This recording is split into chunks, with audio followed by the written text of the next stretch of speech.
Hello, fellow fans. I'm Mark, and united with me is my co-host with the mostest, the cutest. It's Bryan. Hey, everyone. Welcome, everyone, to UWF on the Chip and Company Podcast Network. On the last couple episodes, Bryan and I united last year for the holidays to discuss Christmas song brackets, movies that happened to take place during Christmas, and our favorite Christmas TV episodes. We hope you had a good year. On this episode, we unite to discuss our tops and favorites of 2024, plus what we're most excited for in 2025. Are your favorites on the list? Stay tuned as UWF starts now. All right, let's do this one last time. Truth is, I am Iron Man. Football is life. I solemnly swear that I am up to no good. X never, ever marks the spot. Is Star Wars the one with the little wizard boy? This is the way. Avengers! Assemble. Ah, chills. Literal chills. Hello, fans. Hello, 2025. Thank you all for uniting with us as we talk about all things fandom. Bryan, you're looking good this year. That's not true. You look good every year. But hello, Bryan. You're looking good this year. That's not true. That's exactly how that came out. I know. I realized that after I said, I was like, wait a minute, let me back up. Hang on. No, Bryan looks good all the time. Anyways, please give us a rate or review wherever you listen so we can unite with more fans out there on the Chip and Company Podcast Network. Follow UWF on Facebook, Instagram, X, Twitter, Discord, Blue Sky. We have it. Have more fun with us there. And if you're on Discord, you get Discord benefits. Bryan, I put in there in the intro, you're the cutest. For this letter for this week, okay? I appreciate that.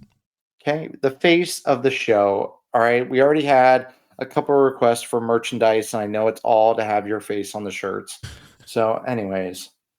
One request for merchandise counts as a couple? My mom asked for one. That's two at least. So, anyways, listeners, thank you for being on this journey with us for another year. We start another year, and we have plenty of exciting things to do. But first, we're going to start with news. Bryan, before we get into the entertainment world, let's start in the sports world. For United We Fielding with the NFL playoffs. How you feeling about it? You liking it? Your team made it. Yeah, I'm in the playoffs for the first time since 2015 season. I'm stoked about it. We're going to get smoked by Buffalo, but it's going to be fun. I would say in the AFC, yeah, I feel like you guys, I mean, you're definitely the 7th seed. At this point, we're better than Pittsburgh. I mean, we lost Pittsburgh, but we lost to Pittsburgh in like week 3. I don't feel like that counts anymore. Pittsburgh's playing awfully terrible. Yeah. And also, Bengals fans, shut up. Ooh, hot take, go. The Chiefs owe you nothing. No. The Chiefs owe you absolutely. If you don't want to be waiting for somebody else to control your destiny, don't go 9-8. Right. I, as a Saints fan, was laughing. So the Saints dislike the Bucs, but we hate the Falcons. So, we definitely like it. However, we can help the Falcons not make the playoffs. But we were actually winning for 3 quarters, and then we just kind of rolled over and let the Bucs pat their stats. But the Falcons ended up losing to Carolina anyway, so it didn't matter. Yeah, that Mike Evans 6-yard, 7-yard catch to end the game to get the 10,000 or to get the 1,000 yards, that was absolutely electric. Yeah, that was a Brett Favre taking a sack from Michael Strahan kind of feeling there, but that's fine. It's all good. Not to me. I thought it was awesome. I'm glad they did it. Yeah. I mean, it wasn't as bad as billionaire Jerry Jones preventing his second-string quarterback from playing so that he didn't have to pay him his bonus for playing. But I digress. Again, I may not agree with what Jerry did, but I also understand it. Cooper Rush ain't going to get you anywhere anyway. Yeah, that's true. Might as well see what you have in Trey Lance. I think I get that point. It just still hurts a little bit. But I think if you guys played Pittsburgh in Denver, I think you would win that one if you would have had that happen. I mean, it could happen. I mean, it did. It did happen, and we lost. But again, Bo Nix is a different quarterback now than he was in week 3. True. All right. So Brian, for our listeners, do we, you want to give them a Super Bowl? You want to give them a conference champ? What do you want to do for them? Let's see. In the AFC, I'm gonna go Buffalo over Kansas City. Even though Buffalo against Baltimore, I'm more worried about. I genuinely believe the Chargers could go into Kansas City and win, but I'm not going to pick that. Damn it, Brian. That was going to be my spicy move. I have Buffalo against the Chargers. I almost said San Diego. Buffalo against the Chargers in the AFC Championship. Sounds like we both have Buffalo getting out of the AFC. Yeah. Yep. I want Detroit to win really bad. I'm just not sure Detroit is healthy enough. I think it's going to be Eagles. Yeah. I think it's going to be Eagles-Lions. Yeah. And I'm just going to let home field win out. And if we have Bills-Lions in New Orleans for a Super Bowl, it's going to be wild.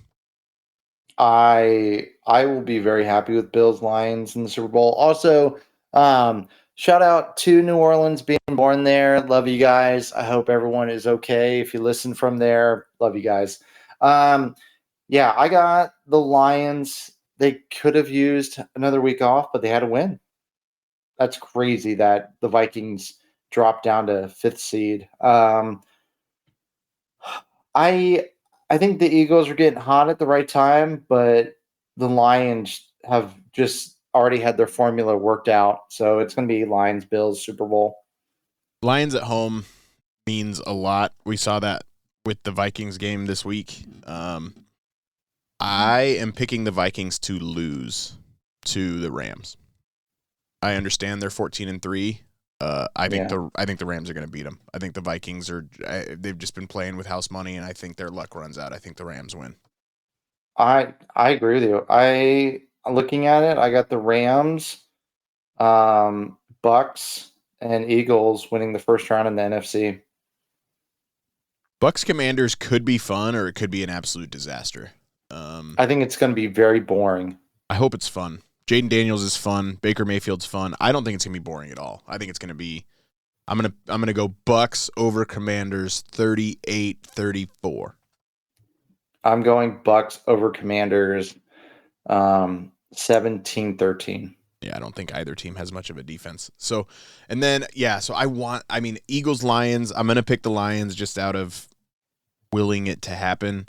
And then if we do get Bills Lions, we're going to have a first time ever Super Bowl champ.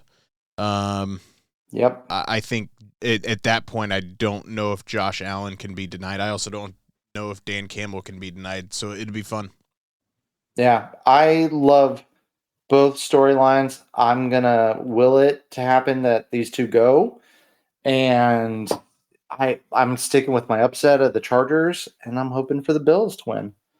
So that's UWF on the NFL. Let us know your picks and how you're thinking we're going to do. I mean, Brian's pretty smart, so I would listen to him if I were you. When this episode comes out, we will have just seen Penn State, Notre Dame the night before this, and then the night of this will be Texas versus Ohio State. I think Ohio State's absolutely rolling right now, and Texas, I don't think they know what they're doing on offense, which is crazy to me considering they have two very capable quarterbacks. Yeah. I think Ohio State beats Texas, and I think Notre Dame rolls Penn State. I was going to say, but I am living for the SEC celebrating its quote-unquote longtime member, Texas, so that they can be represented. I think it's a Notre Dame, Ohio State championship game. Yeah, that's what I got too. I think I'm going to go Notre Dame, even though Notre Dame fans, man, they're some of the most annoying. I'm going to go Notre Dame winning it. I find it really hard to root against Marcus Freeman. I like Marcus Freeman. So I've kind of come around on Notre Dame just because I like Marcus Freeman. I can't stand Ryan Day. I'm not an Ohio State fan at all, but they are. Like Jeremiah Smith, dude, that. Like Will Howard's not great, but if he wins it'll just be funny if Ohio State wins because they still didn't beat Michigan this year. I know. I do like a lot of things the Notre Dame coach is saying and how he's changed the culture, which, the culture was a problem. And then it went to LSU where then it became mine and Brian's problem. Brian's for reasons, mine because I'm a fan of LSU. Oh my God. Anyways, I plead the fifth. I know. I didn't say anything. So did you pick who you think's going to win the championship? Yeah, Ohio State. Ohio State? Okay.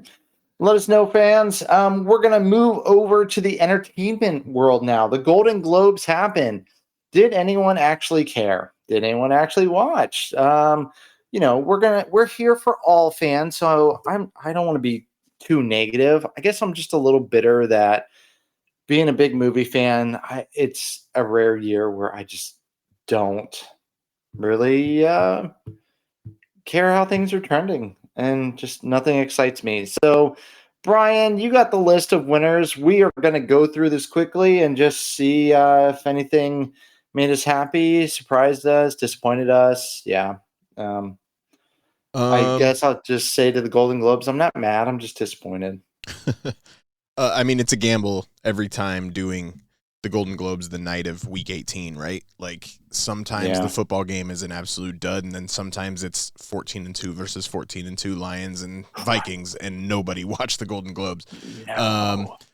I mean, some of the standout winners: Cynthia Erivo, Ariana Grande. Neither of them won. Demi Moore won for actress in a leading role. Musical or comedy. Supporting was Zoe Saldana for a movie called Amelia Perez, which has its own challenges facing it. Also not a comedy or musical. Why was it nominated there? Neither was the Challengers, anyways. Kieran Culkin won supporting actor. What? I didn't see his movie, but I tell you what, watching his interviews, I'm loving him more and more. Our man Sebastian Stan was able to win Best Actor in a Musical or Comedy.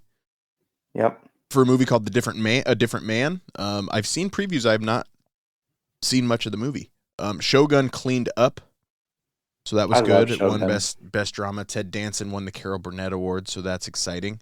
Best original score went to Challengers for some reason. I'm a big score guy. I was surprised. I actually really like the composers, but I don't get how this won. But anyways, go on. Colin Farrell won for Best Actor in a Mini-Series. So good. Wicked won for Cinematic and Box Office Achievement. Trash category.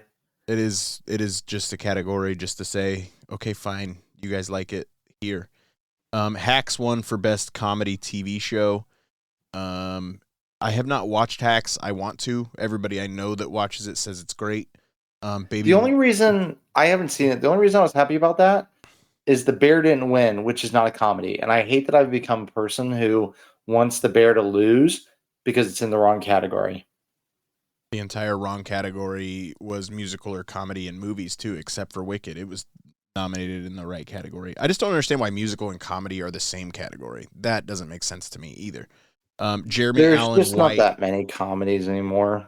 Jeremy Allen White did win Best Actor in a Musical or Comedy for his role in The Bear.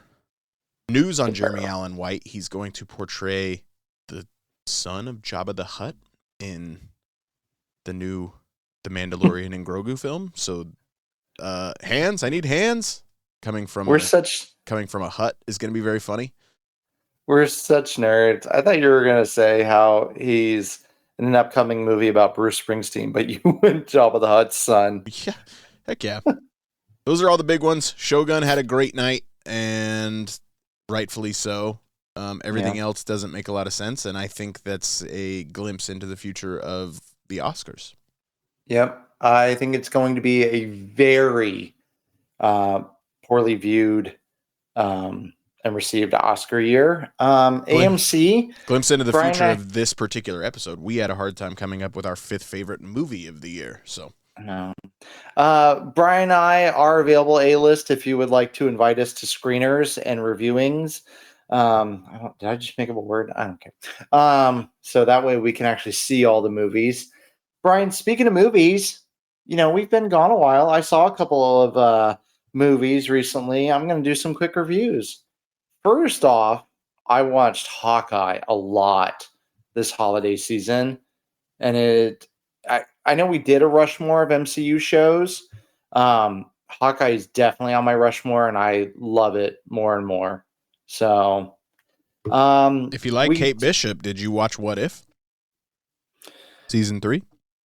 Good segue. I did enjoy the Kate Bishop Shang-Chi episode, but overall, Brian, I gotta say, season 3 kind of makes me question whether or not What If stays on my Rushmore for the MCU shows. But man, there are some really good episodes in season 1 and 2 that I love still. Um, do we want to get into a season 3 of What If review, or just? I would say it was, for me, more of the same. It was never on my Rushmore of MCU shows. Yeah. I thought it was fine.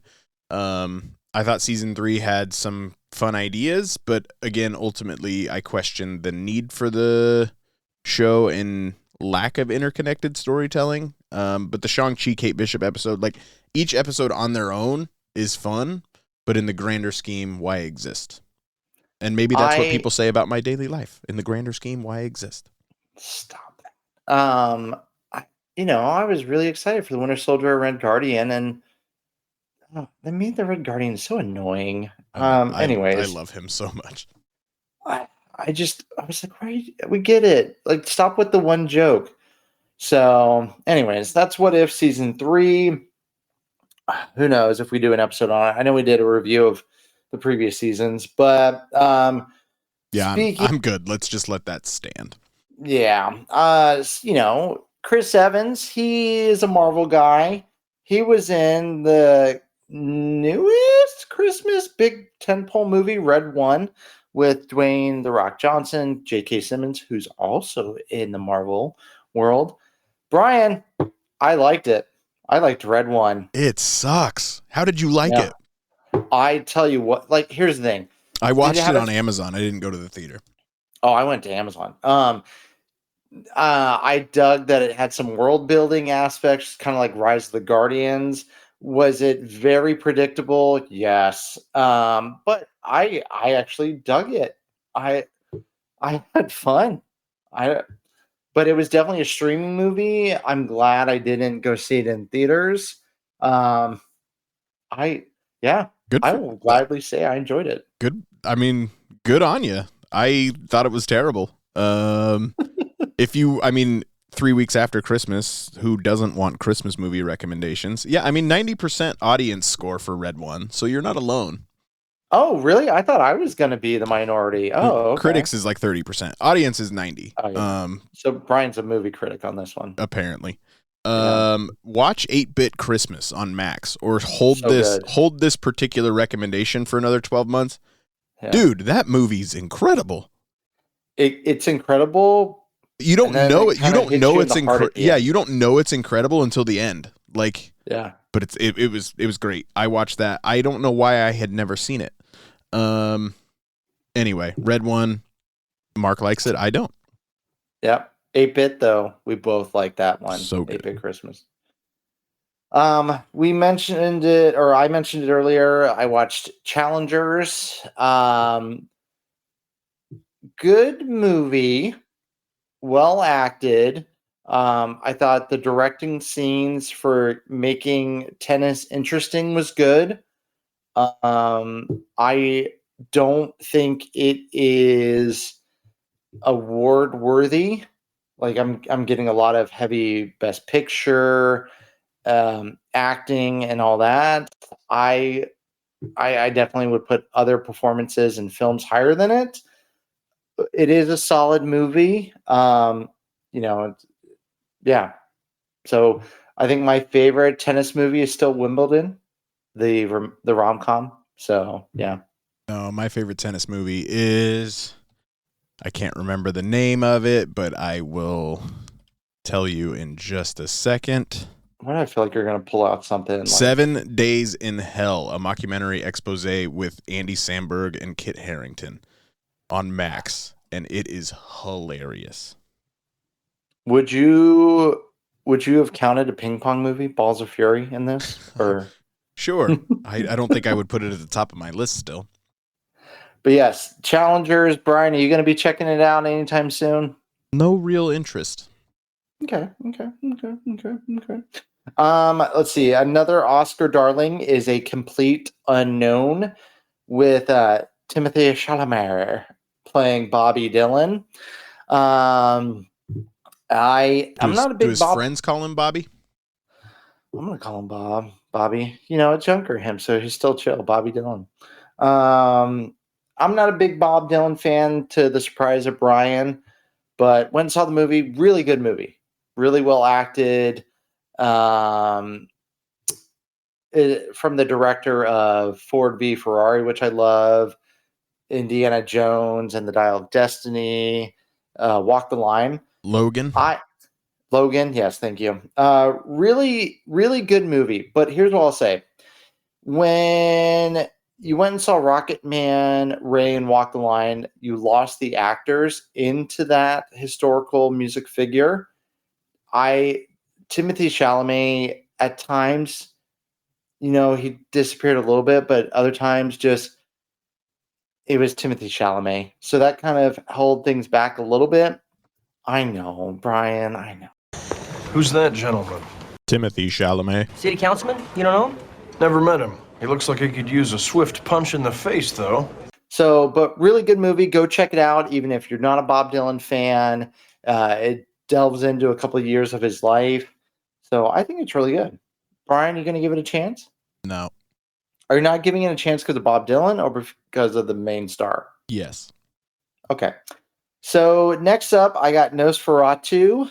I don't know why. I thought this movie was going to be 3 hours, and it's just a little over 2 hours.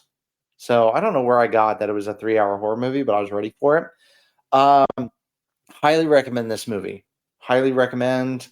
Beautifully filmed, directed. The director did The Northman, The Witch, and The Lighthouse. Brian, you saw The Lighthouse. I love The Lighthouse. There you go. Willem So- Dafoe. I love that man. And I hear he's wild in Nosferatu. Listener of the show, Matthew, says Nosferatu might be his favorite film he's ever seen. Whoa. I really enjoyed it. Highly recommend it. I would love to see this movie get art direction, cinematography. I don't think it's going to get any acting nods, but makeup for sure. Just a really good time. An old school horror flick. For anyone who doesn't know out there, the original extremely classic film Nosferatu was filmed because the filmmakers couldn't get the right to Bram Stoker's Dracula. So when you go see it and you go, this kind of reminds me of Dracula, there's a reason for that. So it is a remake, but please don't let that stop you. I doubt anyone will have even heard or seen the original, but Nosferatu, go see it. Brian, are you going to see it? I may be misquoting Matthew just a little bit. Maybe not his favorite film ever, but he loves this film from the bottom of his heart. That much I do know. I will see it because of what you said and what Matthew said about it. And I have seen the original. Did you know that the concept of the sun actually melting a vampire is original to Nosferatu and not to Dracula? More you know, Brian. I learned that I didn't know recently. that. Dracula used to be annoyed by the sun, but Nosferatu is where the sun actually melted the vampire. Ooh. Check out Shadow of a Vampire, Willem Dafoe. Willem Dafoe is in that with I'm John Malkovich. Yeah. That's about the making of Nosferatu. The only thing I know about Nosferatu is that the scene in which Willem Dafoe has 2,000 rats around him is 100% practical, and there were that many rats on stage or on set. Are you not going to even comment about my John Malkovich impression? It's not the first time you've done it. I'm John Malkovich. And really, it's a Bill Hader impression of impress. Oh my God, you're right. I'm doing an impression of Bill Hader doing John Malkovich. Right. And John Malkovich. Yeah, oh my God. Like breaking the fourth impression wall. All right. So yeah, Nosferatu. Go see it. Who knows? Might be in my top 10. Might even be in the top 5 for the episode. Brian, did you see anything recently you want to give a shout out for? You saw Sonic 3. Sonic 3. If you like the first 2 Sonic movies, you're gonna like the third Sonic movie. if you don't have any concept of who any of the characters are, and you think Jim Carrey is too over the top in anything he does, then do not go see this movie. But Jim Carrey's like he's got some like flexibility to him for a 62-year-old man. Yeah. There's nothing shocking about this movie at all.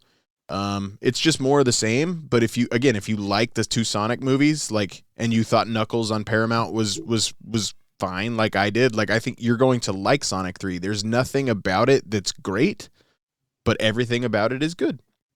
Is it at least better than the second one?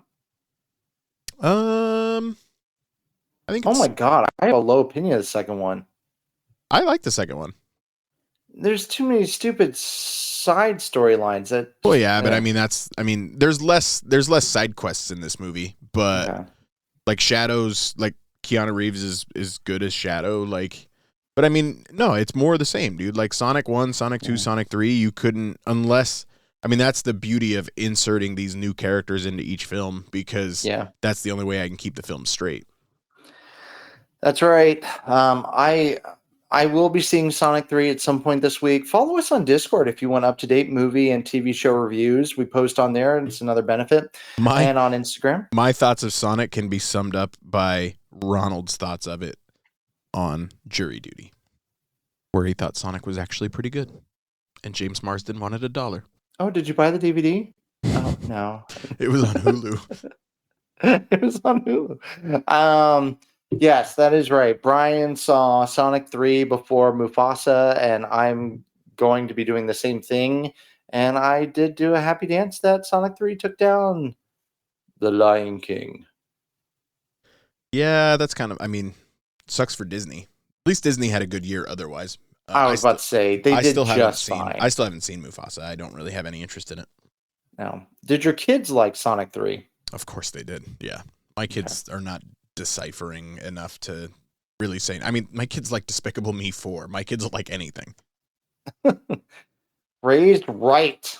All right, friends. This episode is about our favorites and our tops from 2024. But before that, we're going to hear from our favorites, our sponsors. Hey guys, Dislife Mark here, and I want to tell you all about the official travel partner here at Chip & Company. Let our good friend Sarah at Destination to Travel help you plan your next Disney vacation. Sarah specializes in planning dream vacations for your family. She's an authorized Disney vacation planner, and she can help with every step of your magical vacation. The best thing is that her services are 100% free. Want to travel beyond Disney? Sarah has you covered there too. Want to find out more? Fill out a trip request form over at the website at Chip & Co. or email her directly at sarahsolberg@d2travel.com. Start planning that dream vacation today. Email her at sarahsolberg@d2travel.com.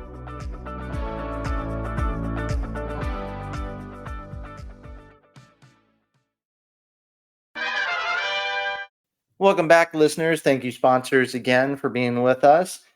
Bryan, you have our Rushmore for our highest listened to episodes for the year, and one of them was our favorites from 2023 and what we're looking forward to in 2025. Where am I going there? 2024. So, what were some of our best listened to episodes? And thank you, fans, for listening to us. Number 3 listened to episode was our discussion of X-Men 97.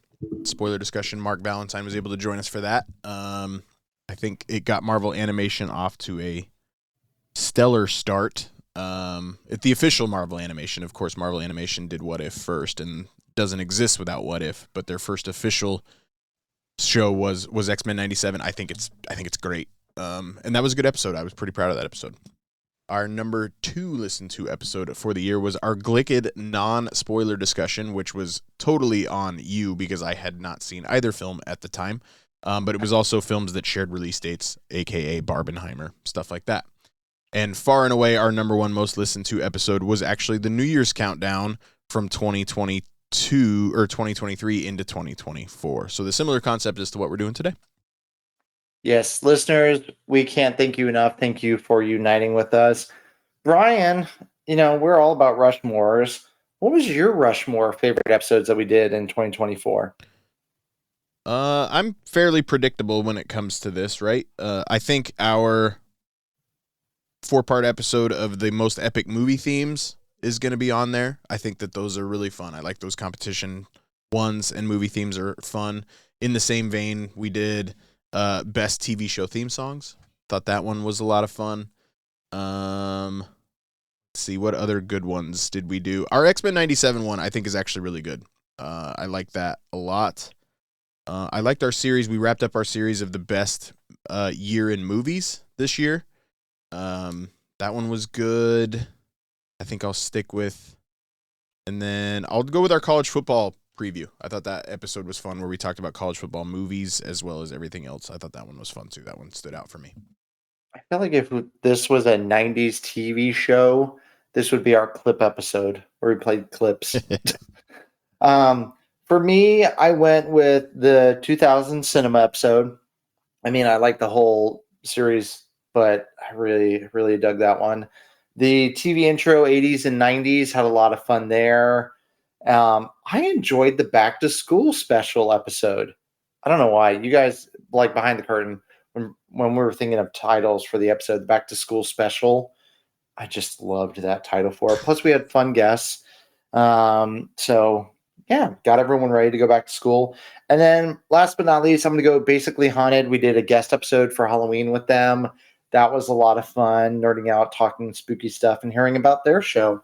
So give them a follow. Check us out on Instagram. They're there. You can see the links for them there. So, but fear not. We have plenty of good highlights to come. Bryan, this year, for this episode, we're picking our 5 favorite movies, television, actors, performances. Take it away.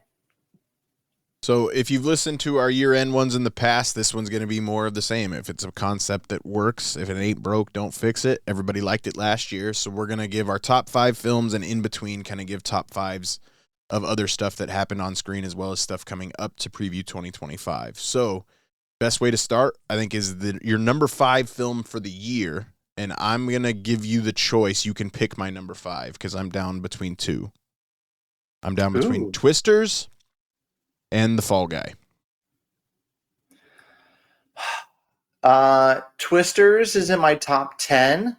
Fall Guy is in my top 5. All right. So I'll go with Twisters then. So we'll talk about Fall Guy when you get to it then. Okay. Twisters was better than it had any right to be honest. It's like a sequel, non-sequel, reboot. Like, yeah. I can't even tell you what it is. But they cast the handsome Glenn Powell. They also didn't go romantic much on it at all. Nope. Steven Spielberg wanted them to. He recommended they kiss at the end, but they don't. Or maybe I got it backwards and Steven Spielberg recommended they remove the kiss that was filmed. I can't remember. It was removed. He was like, let's not go there. Okay. So shout out to Steven Spielberg then. But no, Twisters is way better than it had any right to be, and it was more of the same, yet different. So I'll take it. I had so much fun watching that movie in theaters. I'm glad that it didn't just recycle. And Glenn Powell, if you're listening and would like to be on the show, thank you for listening. Also, if there's ever a biography movie made about Bryan, I think Glenn Powell needs to be cast as you also. So Twisters, great choice. Highly recommend it. What do you think they would call a third movie? Twisted Taters. Those are so good. I don't know why I went to food there. What is that? Is that Twisters in Idaho? No. Halloween Horror Nights has a yummy snack. I know, but you went Twisted Taters, so I was trying to figure out, is it a tornado film in Idaho? Like tight end. Sitting at a 6.5 on IMDb is Twisters. It is available on Peacock. I think 6.5. And I have it at I mean, this is number 5 was like, it was not a deep year for films. I think some of especially the top 2 are some of the best films we've gotten in a while, but it was not deep. So check it out. It's on Peacock. I may watch that just because Bryan brought it up, and it's been a little bit since I've gotten to watch it. You should watch Community first. You should watch Community first. Also on Peacock. Yes, it is. Oh, yeah, it is. Bryan, you recommended that I watch Fallout. I have started Fallout. So It's great. we'll get more to that later. For my number 5, I'm going with a little independent flick called Snack Shack. So it's got, Gabriel LaBelle. He's in Saturday Night. He's in The Fablemans. Him and Connor Sherry are like childhood friends in the 90s, early 90s, Nebraska. They open up why do I keep wanting to say Snake Shack? What is this, a horror movie? A snack shack next to the community pool. There's love, rivalry, all that. But I just really enjoyed it. Sitting at a 7 on IMDb. It is on Prime, so if you have that. But yeah, Snack Shack's got some good laughs, some youthful adventures.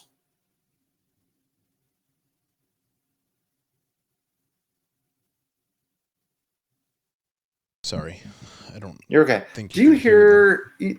You don't hear like the guy blow drying outside, do you? Like sounds like an air vent or something. Nope. Cool. All right. Go ahead. I have not seen that. I've seen stuff from Saturday Night, but I haven't seen the movie in full, and that's where I'm going to go to first. So, I like that guy though, Gabriel LaBelle. I think he's good. Yep. In between, before we get to our number 4 film, let's do our top 5 television shows for the year. You said we were going to talk about Fallout. Do you want to talk about Fallout first? What other shows do you have to call out for 2024 television? Fallout, I'll admit, I'm entertained, but it's not grabbing me to where I finished it yet. The entire series changes once you finish it. All right. It's good. I'm just not hooked on it to where I have to run away and finish it real quick. So the only show I'm going to give a shout out, because I'm an old man, it's called Franklin. It's on Apple TV. It's got Michael Douglas as Benjamin Franklin. I remember I was watching Masters of the Air because I was excited for the filmmakers from Band of Brothers doing one about the air. And I was very disappointed by that. And then I switched to Franklin, and Franklin was a great show. Didn't make my top 5, just missed it. But shout out to Franklin, Apple TV. Don't know that one. My top shows of 2024, A Man on the Inside. Ted Danson goes undercover in a senior citizen's home in San Francisco. It was done by Mike Schur, who did The Good Place, The Office, Brooklyn Nine-Nine, Parks and Rec. Is really it funny? It's really funny. Okay, good. And it's feel good, but it's good. I mean, Ted Danson's great, man. It's really good. Yeah. Ted, the prequel television series on Peacock that takes place before the movie, absolutely hilarious. I need to watch that. I have Fallout on my list. I think Fallout, like I said, once you finish it, the entire series changes. But Walton Goggins as the ghoul, he's just the best.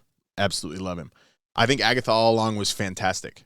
Agatha All Along belonged on my list. I liked it a lot. Shogun cleaned up at the Golden Globes. It cleaned up at the Emmys. It'll do great. The Penguin, better than any right that it had to be. Thought it was really good. And my final one, number 1 show of 2024 is season 2 of Shrinking. Yes. Shrinking is, of course, on my list. I'm all caught up, and I laughed. I cried. I was moved. Harrison Ford is absolutely brilliant, as always. I have also the Penguin on my list. I made my top 5. Shogun is on my list. And then I have X-Men 97. I put that on there. I was highly entertained by it. And then just an oversight. I left it off, but I wanted to make sure Ted and Fallout got on there. No, Ted, I keep forgetting about Ted, so I'm glad you keep reminding me about Ted. And then I got to check out Ted Danson. And then last, I'm going to throw in a game show, The Traitors. I think that show I just couldn't wait for each episode to come out. So I've heard good things about The Traitor. I've never watched it. It's on Peacock. Yes. Both seasons. There's a UK one. I haven't watched that one. So I'm only referring to being addicted to season 1 and 2. What I like, they changed it up between the 2 seasons. So it's not the same thing. A Man on the Inside on Netflix, by the way, that Ted Danson show just got renewed for season 2. It is a Netflix television show, so it's probably only got 1 or 2 more seasons left in it. I was going to say, wow, Netflix extended a show. I started watching the Jeff Goldblum Greek Gods one, and then they said it was canceled, so I paused. But so far it was good. But the franchise on Max, which was like an MCU spoof, also just got canceled. So I never started it, and now I'm never gonna. That's just it. I was literally about to start it this week, and they announced that. So have you watched Creature Commandos? I'm behind. I need to watch it. Actually, I wasn't really motivated to watch it. Should I watch it? I haven't watched it. Okay. It's the first official DCU project from James Gunn. I hear it's good. I hear it's also very irreverent. I mean, I still haven't finished Invincible because they kind of lost me. So. I don't know if I've finished season 2 of Invincible. Not as good as season 1 was, for sure. Your number 4 film for 2024. For this one, I'm going to defy gravity and a huge surprise and go Wicked. At 4? Yeah. Thought it was going to be higher than that. I thought about it, but 4 is the perfect place for it. So when you say huge surprise, you think it's a surprise it's on your list at all? Or that it was lower than... I didn't think... No. I didn't think it was going to make my top 5. I thought I was going to enjoy it, but I really did enjoy it. It was easily on my top 5. There you go. At number 4, I have Inside Out 2. I think just from a fun going to the movie standpoint, and my kids really enjoyed it. That was part of it too. I have a massive appreciation, so much so that I call Inside Out my favorite Pixar film. Depending on the day, sometimes it's Toy Story, sometimes it's Inside Out, but I love that movie, and I thought this one just kind of got Pixar back to doing what Pixar does best. Even though I don't think it's as good as the first one or as good as several other Pixar films, I still really enjoyed it, and especially with what the year of 2024 was in movies, that's what I'm going to go with. Great pick. Spoiler alert, I'm going to get to it later, but yeah, that one is only sitting at a 7.6 on IMDb. I'm very disappointed in people with that. Just like Wicked is a 7.8. I'm disappointed with that rating on IMDb, but it's what people. Well, I think when something, I mean, Inside Out is the highest grossing animated film of all time now, right? It did like 1.7 billion almost. I think when people start talking about a movie like they really liked it, I think all of a sudden people get carried away of others calling it the greatest movie ever made or whatever. Yes. So then people feel the need to tear it down, which drops that 8.1 to a 7.6. I agree. Great analyzing our guy in the chair, Bryan. But again, Inside Out 1 is far superior to Inside Out 2. Is it? Anyways, now we're going to pick our favorite acting performances of the year. And I was really happy about this because I like it when I have too many names. And so I have to start weeding it out. One of them I'm going to start with David John. I know a lot of people are going to be like, who? And that makes me kind of sad, but yep. But Alien Romulus, he played the synthetic on it, and just him going from the lovable, maybe not sharpest synthetic to kind of the sharpshooting, not villain, but anyways, David John, Alien Romulus, great. I have to have Harrison Ford from Shrinking on the list.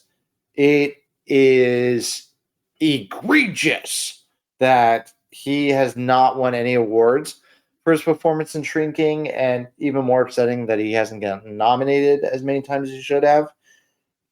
Next up is going to be Naomi Scott. Shout out for playing Sky Riley in Smile 2. Yep, I'm putting someone from horror. Princess Jasmine and the Pink Ranger showed her acting ability in Smile 2. Next up, I'm going to go Hugh Grant for The Heretic. I would honestly have no problem if he would win Best Supporting Actor, but he's not going to. I feel like he's not even going to get nominated. But yes, the Hugh Grant. last but not least, Kristen Milotti. Brian, am I saying it right? Milotti? Who? Damn it. Close. Milioti. Milioti, thank you, for the Penguin. So going from Palm Springs to Ted's mother and How I Met Your Mother. Just great performance. Ted's wife. I know. I was like, how do I Ted's wife? But the title, How I Met Your Mother. Anyways, you understand where I was going with that. But yeah, there were my 5. I'm gonna go with Aubrey Plaza and Agatha all along. She's so fun. Love her. And our condolences, if it means anything to her, to Aubrey Plaza. Actually just lost her filmmaking husband. I apologize. I cannot remember his name at the moment, but a tough time for her. I'm going to go with Josh Hartnett, the comeback in Trap. I thought he was really fun in that movie.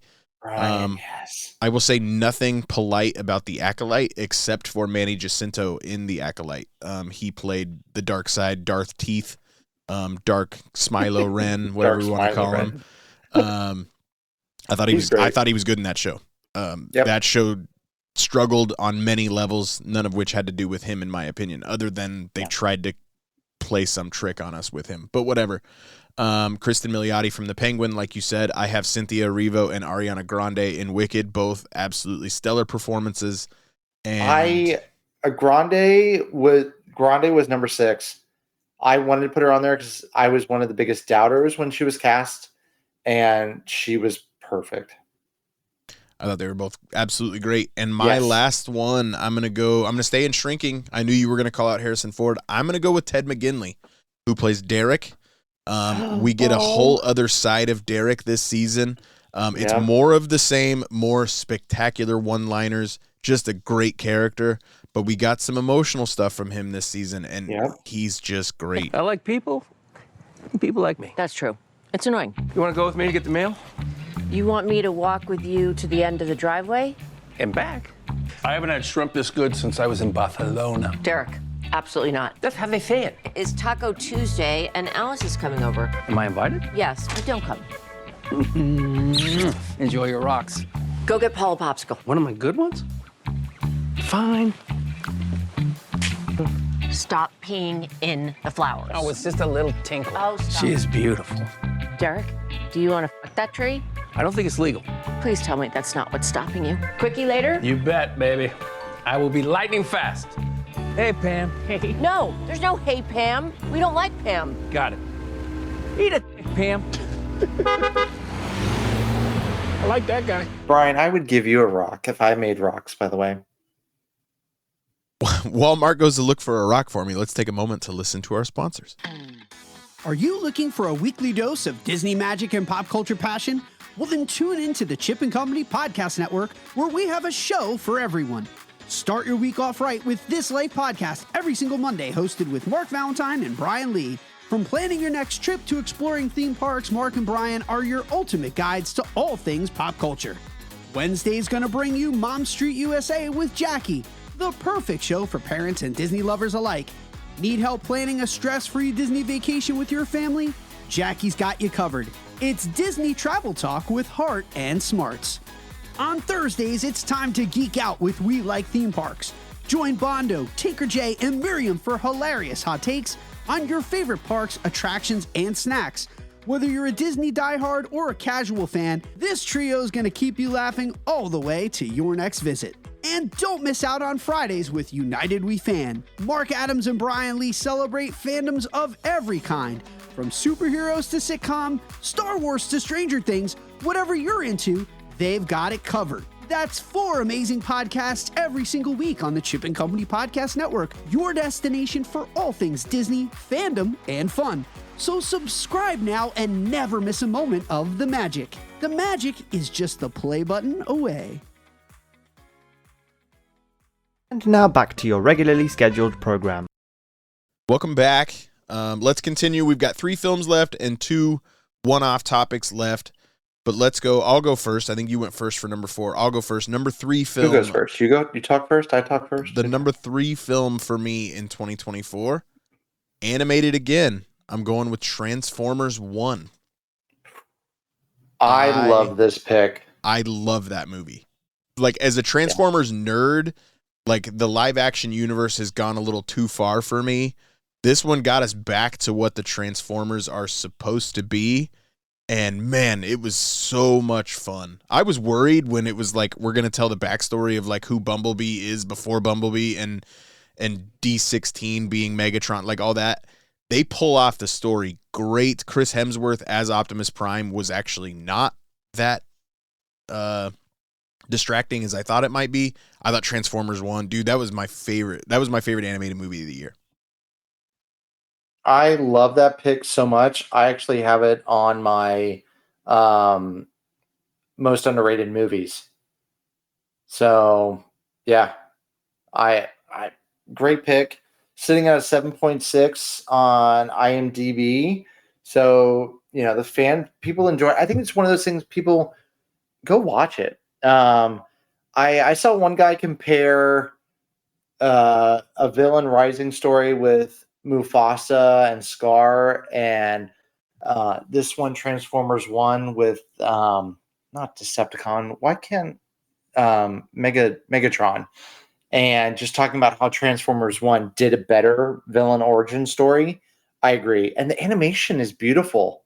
That was a great movie theater experience. I also love the song during the credits. Great choice. Love that movie. Your number 3. For my number 3, I'm actually going Inside Out 2. For longtime listeners of the show, you would know I wasn't a big fan of Inside Out 1. It grew on me ish over time. And then when I rewatched it before Inside Out 2, I enjoy the film a lot more. To me, I know Bryan said what he said, but Inside Out 2, I enjoyed it a lot more. The whole take on anxiety, the storylines, I love Inside Out 2. It is easily on my list at number 3. Why don't you keep going? In between our number 2, we'll go to the top 5 most anticipated television shows for this coming year. I'm gonna Bryan, will you permit me to give the shout outs first? Is that okay? Before I get to it? Of course.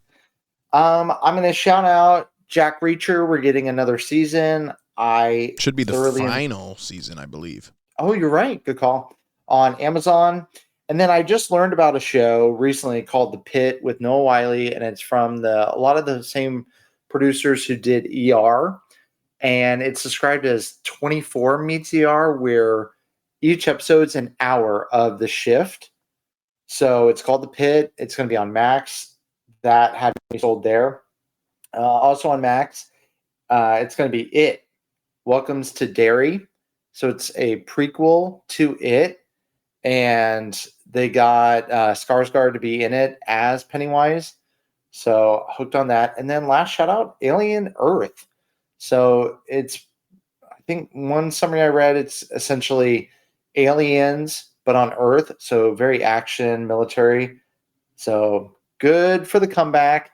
Sir Ridley Scott, I want to give you the respect you deserve.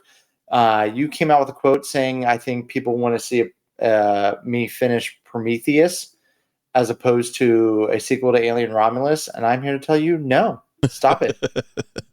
Stop it. So, but anyways, most anticipated. I feel like there's not going to be any surprises on here.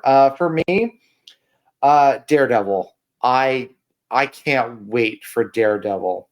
And then I've got Stranger Things, the final season, where the kids are out of college looking, but yet they're still playing. I don't know. So, and then Andor. I'm excited for the new season of Andor. And then here's probably going to be some surprises. The Studio, starring Seth Rogen. He plays like a studio head. I think the preview looks funny, and I can't wait for it. Bryan, have you even heard of that? Negative. No? I honestly just wanted you to do the laugh. That was pretty much it. So, yeah. Follows a legacy Hollywood movie studio striving to survive in a world where it is increasingly difficult for art and business to live together. It's going to be on Apple. So, yeah. Anything? Any interest in that, Brian? I like Seth Rogen. I think Apple's Okay. made a lot of good decisions. Severance starts soon. Severance season 1 is great. I need to watch that. And then last but not least, for that, I'm going to go Chad Powers. Dang Talking it. about Glenn I thought Powell. you'd forget about it. No. Dude, Sorry. yeah. So Chad Powers is, if you don't know, go ahead, Mark. Sorry. This is your No. You got really excited. It's on my list too. So Chad Powers is going to be starring Glenn Powell. It's a Ted Lasso concept, kind of. Meaning that it was a internet spoof that is now taken on a life of its own. Chad Powers was a character played by Eli Manning who went to, I think it was Penn State, to do like a quarterback tryout. And nobody knows, and he just looks like a surfer bro with a crazy nose. And I think just nobody has any concept of like how good he is, and since they don't know his name, therefore they're not willing to like give him his flowers, right? Chad Powers is going to be, I think, not an undercover quarterback, but just kind of a no-name quarterback that's trying to make a run for it. It's going to premiere in the fall on Hulu, starring Glenn Powell as Chad Powers. It's been filmed for a while now. Yeah. I'm excited about it. But I think a lot of people will make the Ted Lasso comparisons, which I think will maybe hurt the show because I don't think it's going to kind of play by the same rules.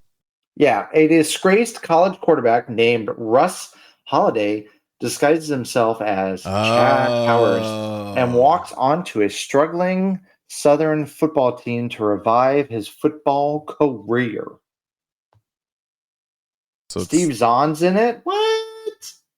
So those are some of our... Brian, did you have any shows that you left off the list?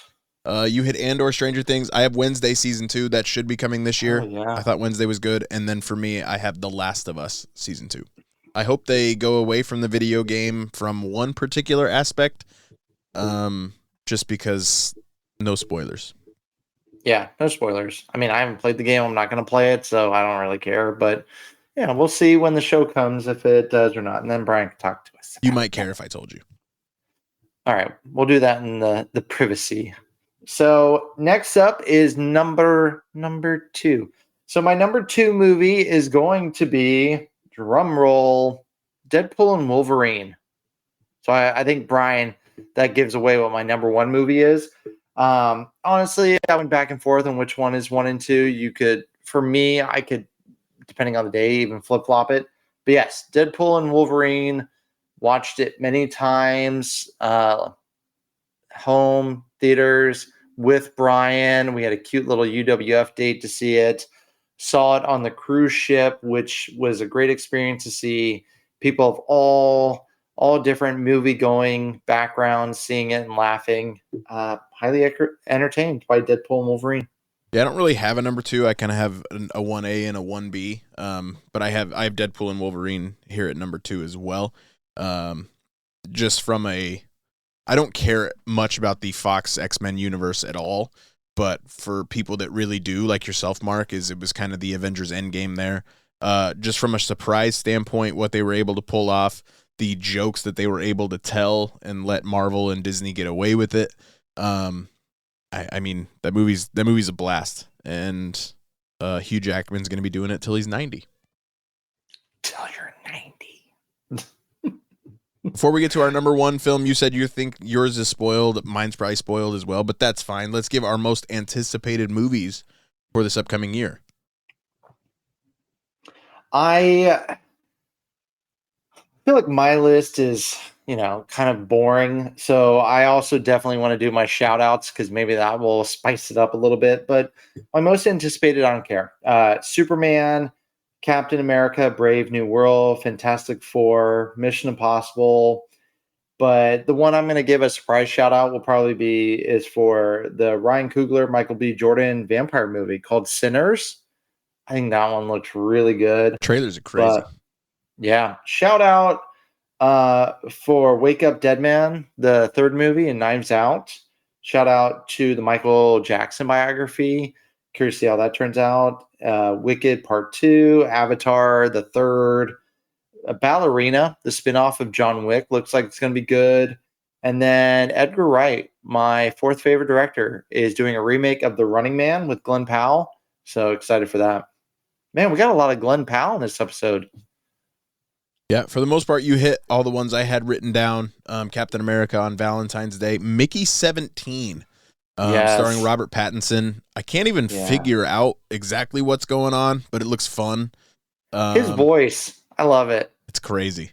It's crazy. I think that movie's going to be fun, and that's in like February. That's coming up soon. From the director, the Oscar-winning director of Parasite. Yeah, exactly. Parasite's, I love Parasite. Mission Impossible in May, Superman July 11th, 2 weeks later, Fantastic Four, Wicked in November, and then at some point this year is Knives Out 3, Wake Up Dead Man. Yeah. Brian, which one do you think is going to make more money? Superman, Cap, Brave New World, or Fantastic Four? Cap's gonna be third by a lot.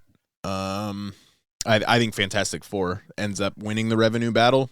But I think Superman makes it closer than first thought of.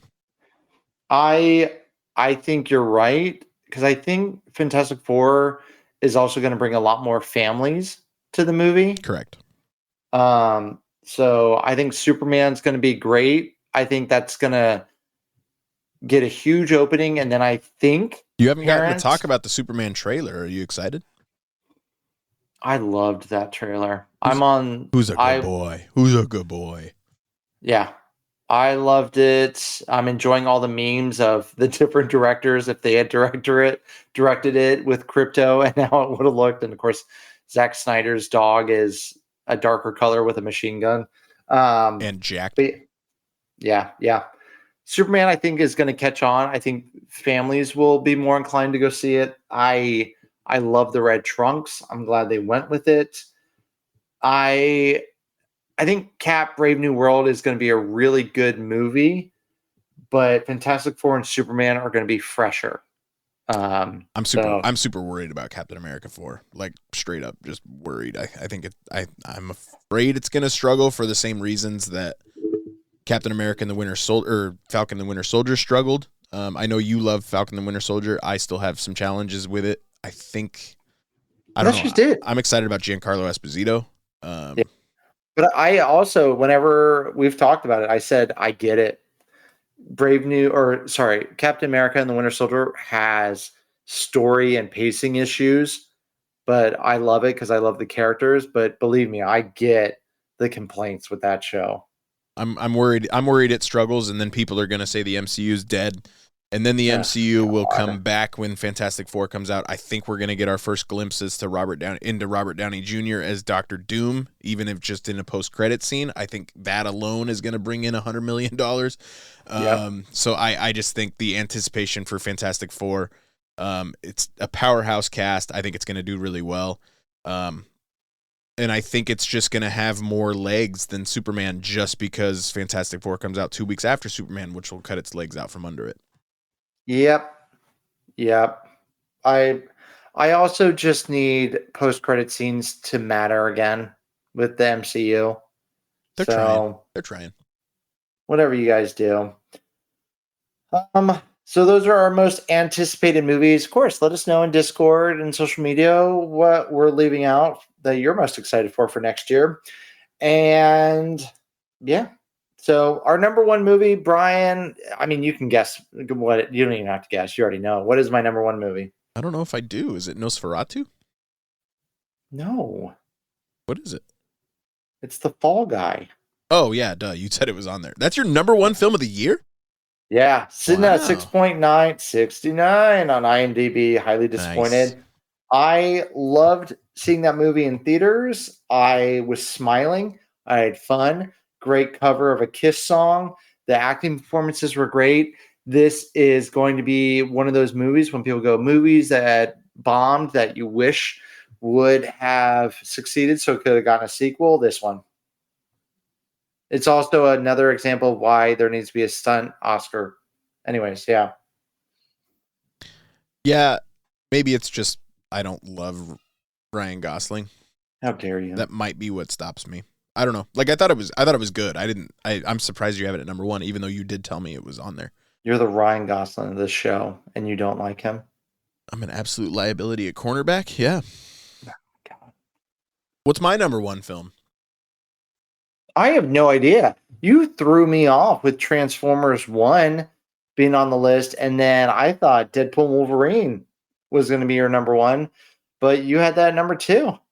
I don't know. My number one film of 2024 is Wicked, and it's not even close. Oh my God, I should have known that. I mean, I guess it is should have close known because that. I love Deadpool and Wolverine. I could have easily put it at number 1. But from a opening up a whole new genre for me and the rewatchability of that film for me and its soundtrack, like I'm obsessed with Wicked, and it's been like 2 months now, and I'm still obsessed with Wicked. I love it, and I'm very excited for Wicked for Good.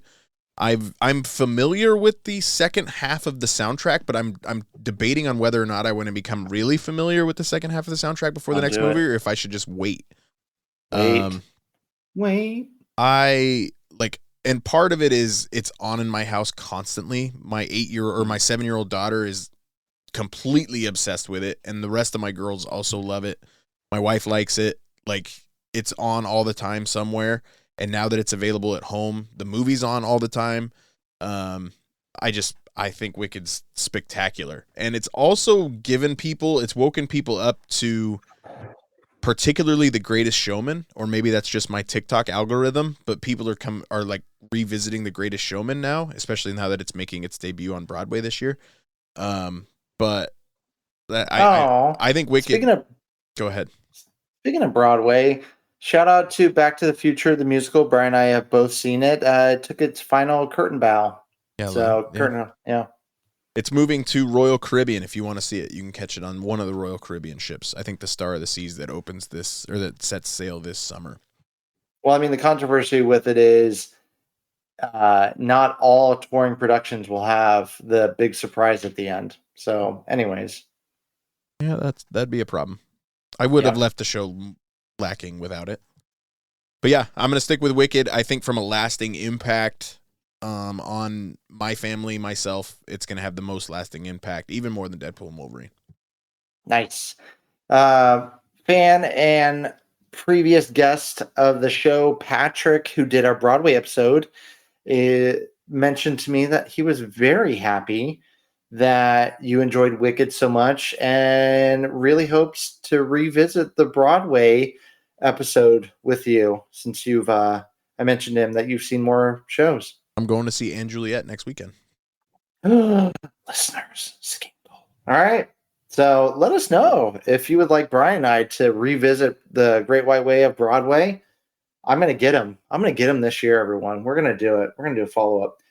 Brian, I have a category. I call it the I didn't get the hype, and I got 2 movies for it. So I'm going to do Furiosa, Mad Max. People are saying how it should have done better, should be nominated for visual effects and makeup. I thought they were awful. I laughed at how bad the visual effects were at times and how bad they looked. I don't get the hype and the fiery reviews from people. I mean, I'm glad you enjoyed it, but I love the previous Mad Max way more. And then The Wild Robot. I thought it was really good, but oh my God, Brian, I'm still getting attacked for not thinking it was the best animated movie, for not crying, for not loving it, for just liking it a lot. So those are 2 movies. I didn't get the hype. Sorry. You're not getting it from me. I don't disagree with either statement. Next up, I have underrated movies. So Transformer 1, that's on it. And then you brought up Josh Hartnett in The Trap. That's highly underrated. And then The Fall Guy, it bombed. So that made me sad. So I'm going to put it on underrated movies. Brian, do you have any underrated shout outs? I think The Fall Guy just got marketed totally way too much. I agree. And then the whole Beavis and Butthead thing on Saturday Night Live happened, and then that like oversaturated everything. I think you're right. I don't know what it was. Last but not least, I have a shout out. I'm going to shout out horror movies of 2024. Smile 2, Long Legs, Nosferatu, Alien Romulus, Terrifier 3, Speak No Evil, The Trap, Quiet Place Day 1 with a heroic cat, whatever Bryan says. So shout out to horror movies of 2024, and there were several that I didn't name, but good year. I thought Quiet Place Day 1 was really good. Like I said, the cat is the only thing that annoyed me, but I thought that movie was fun. It's a fun it's a fun universe to play in. Yeah. I mean, Smile 2 is a rare case where the sequel is better than the original. Long Legs, I think Nicolas Cage should be talked about for supporting actor, but he's not because it's a horror movie. I think Nosferatu is going to get very little love, which will be a crime. Alien Romulus. Maybe my TikTok algorithm's just taking over. Like it's all Nosferatu and how artistic and such an achievement that it is. Maybe I just assumed that it was gonna get more love. Alien Romulus was the return to greatness for the Alien franchise. I have it as number 3 in that. Terrifier 3, I haven't seen it, I'll be honest, but the fact that it made a huge impact at late night showings, made a lot of money. Good for it. Speak No Evil with James McAvoy, I thought was really good. Trap, extremely underrated. But anyways, yeah, shout out to horror. Bryan, you got any shout outs? No, you covered all of them. I'm behind. I didn't get to the movie theater near as much this year as I'd like to. The only one you didn't mention, and I think it's mildly underappreciated only because of what it came out with. I think far from perfect, but Gladiator 2 is still a fun watch. Gladiator 2 was good. I'll go with that. I enjoyed it. I know some listeners are going to be surprised that we don't have Dune 2 on any of our lists. Yeah, neither of us are Dune guys. If you come for Dune, then United We Fan just isn't for you. Yeah, good movies. I wasn't gonna put it on. I don't get the hype because I did. It's a really good movie. But for everyone who's out there upset about Hans Zimmer and if it doesn't win Best Director, I hate to say it, friends, but it's not going to happen. So I think I think me for Dune, like if you've listened to this podcast, especially from the beginning, like that we're not afraid of franchises. I just don't think I have the nerd card level for another Star Wars level. And I understand like Star Wars stole a lot from the original Dune. Like I understand that, but I just don't think I have it in me to get into another franchise. I get it. Let alone its leading man being Timothée Chalamet for me. What's up, Ron? Just daydreaming about punching Chalamet in the face. I know. I wish John Carter of Mars would have found the Dune success, but no. So, top 5 movies of the year for me: Snack Shack, Wicked, Inside Out 2, Deadpool and Wolverine, and The Fall Guy. Bryan, your top 5. Twisters, Inside Out 2, Transformers 1, Deadpool and Wolverine, and Wicked. Yes. Listeners, as always, we love being here and uniting with us. Thank you for being on the fun journey that was 2024. But don't stop now. 2025 is going to be great. That does conclude this episode of United We Fan. Bryan, as always, a pleasure seeing your beautiful Glen Powell face. We thank you, fellow fans, for uniting with us. Bryan, let them know how to stay in touch. And we are aware that the commercials on the show are now different than they used to be. We're still trying to figure out exactly how to get that right. So if you had a commercial kind of interrupt your listening experience, we apologize. We're trying to get it all squared away and straightened out, but easier said than done with our podcast distribution. You can find us on Instagram at United We Fan Podcast or on Facebook at United We Fan the Podcast. Shoot us a message anywhere you can get a hold of us.